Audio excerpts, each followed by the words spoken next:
we're now standing on McPherson's Ridge, which is the second ridge line. So the Her Ridge line, which is on the other side of those trees. This is the McPherson Ridge because the McPherson farm over here.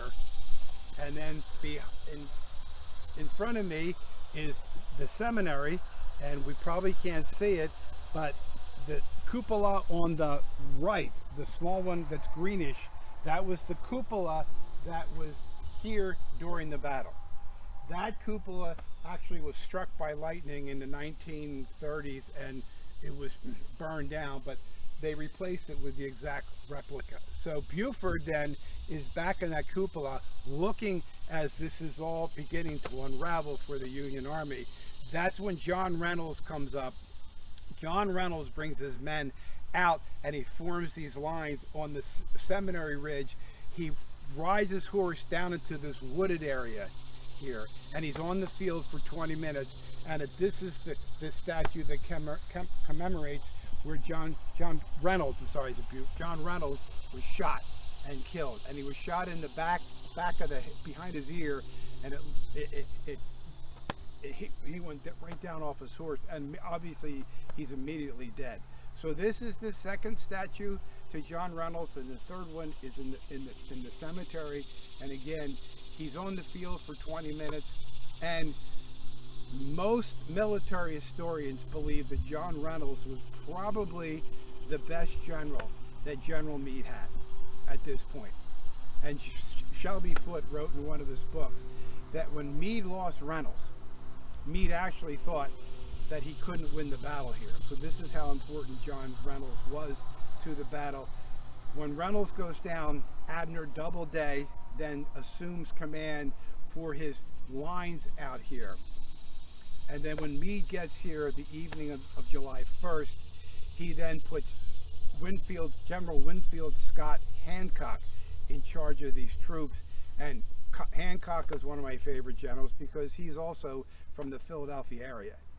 And Hancock was just a phenomenal general. And so Meade puts him in charge of 5 different corps. He is not the senior commander out here, but Meade has so much confidence in the leadership of General Hancock that he puts him in charge of all these troops. Reynolds goes down, Abner Doubleday takes over for the rest of day 1. Then when Meade gets here, he places Hancock in charge of all the troops out here. So this is the McPherson Ridge. This is the second ridge line. So the Union troops, as they are beginning to move back off of the Her Ridge, Buford has to move his men back. They now have men on this ridge line, and this actual ridge line is about a mile from that tree line all the way down there past these beautiful trees here, all the way up past the trees that we can't see, if you're familiar with Gettysburg, to the eternal flame up on Oak Hill. So this line is over a mile long or mile wide, and then right in the middle of the line is the Chambersburg Pike, where the Confederate troops are coming up and they're spreading out.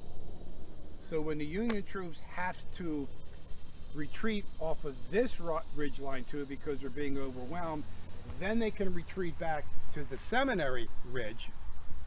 And then when they're overwhelmed there, then they reform their lines up on Cemetery Hill, and that's part of the famous fish hook.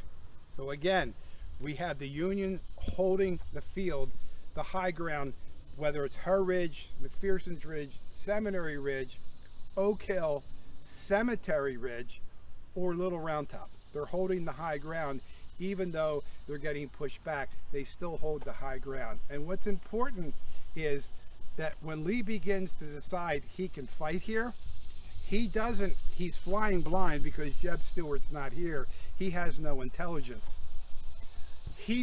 General Lee does not realize that General Meade has troops coming in here every hour of the day for all 3 days, and he's being reinforced with men, with supplies, and with new weaponry, where General Lee has no idea that General Meade is continuing to be reinforced from behind the Union lines for all 3 days. So by the third day, the Union Army has so much weaponry and so much firepower and so many men that Lee simply can't overwhelm them again on the third day. When this battle is over, the Union Army comes back in here on July 4th. They pick up 35,000 muskets that have been left on the ground. There were 630 cannons from both armies up on this field, and people said in Pittsburgh that the smoke drifted all the way out to Pittsburgh. There was so much smoke on this field. The military actuaries tell us that probably a little over 4 million mini balls were fired out here in 3 days. So there's about 6,000 horses that are killed out in these fields, and they're lying here by July 4th. And it's hard to see this now, but we should always remember that these fields have body parts, they have human beings, they have human increment all over it, and this is just a terrible, terrible mess by the end of the third day all over this field.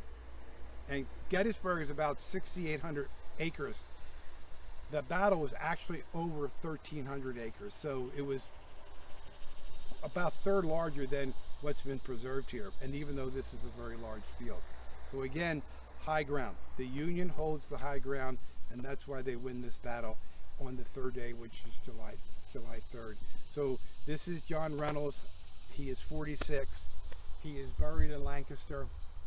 He was a very, very good general. He graduated in the middle of his class. He saw action in the Mexican War, and when he is shot and killed here, again, Meade really believes he's lost his best fighting general, which tells us that he had a great deal of confidence in Hancock to be not a seasoned officer or a senior officer, but he puts him in charge of these troops out here. And Hancock plays a major role at the end of the first day, and then again on the third day.